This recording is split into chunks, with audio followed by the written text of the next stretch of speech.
আসসালামু আলাইকুম। আজকে একটা চাটনি বানিয়ে নিয়েছিলাম, সেটা হচ্ছে সবজির চাটনি। তাও খেতে এতটা মজা, তো যে এই সবজিটা একদমই পছন্দ করে না তারা কিন্তু এভাবে একটা চাটনি বানিয়ে নিতে পারেন। আশা করি খেতে ভালো লাগবে। তো এখানে আমি 3টা মূলা নিয়ে নিয়েছিলাম। মূলার উপরে যে খোসাটা ছিল সেটা ছাড়িয়ে একদম ছোট ছোট করে কেটে নিয়েছি। তারপর আমি এটা তেলে খুব ভালোভাবে ভেজে নিব। তো একটা কড়াইতে আমি পরিমাণ মতো তেল দিয়ে দিয়েছি। এর মধ্যে আমি কেটে রাখা মূলাগুলো দিয়ে দিব। যারা মূলা খেতে একদমই পছন্দ করেন না তারা এভাবে মূলাটা চাটনি বানিয়ে খেয়ে দেখতে পারেন। আশা করি খেতে ভালো লাগবে। মূলার কোনো গন্ধই আসে না।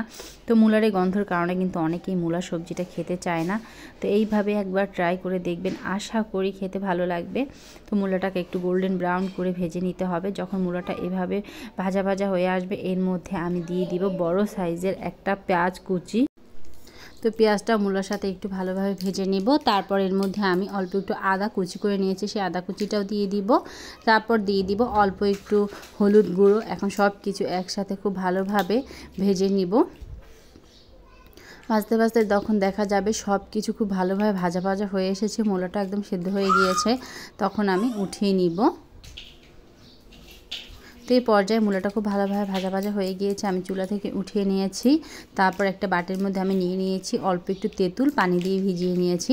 তারপর কড়াইতে আমি দিয়ে দিয়েছি শুকনো মরিচ। তো এই শুকনো মরিচটা অনেক বেশি ঝাল ছিল, এর জন্য একটু বেশি পরিমাণে দিয়ে দিয়েছি, কেননা এটা ঝাল খেতেই বেশি ভালো লাগে এই চাটনিটা। তারপরে অল্প একটু পাঁচফোড়ন দিয়ে দিয়েছি। এখন পাঁচফোড়ন এবং মরিচটা খুব ভালোভাবে ভেজে নিব।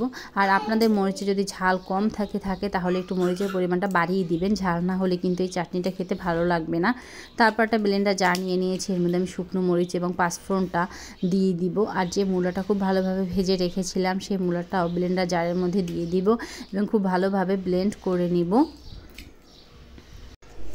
সব কিছু একসাথে খুব ভালোভাবে ব্লেন্ড করে নিয়েছি। দেখুন কত সুন্দর ঘনত্বে এটা ব্লেন্ড হয়ে গিয়েছে। তারপর আমি চুলায় একটা কড়াই বসিয়ে দিব। এখানে আমি পরিমাণ মতো সরিষার তেল দিয়ে দিব। তারপর আমি যে তেঁতুলটা ভিজিয়ে রেখেছিলাম সেই তেঁতুলটা পিউরিটা বের করে নিয়েছি এবং বীজগুলো ফেলে দিয়েছি। তো তেঁতুলের পিউরিটা আমি তেলের ভিতরে দিয়ে দিব।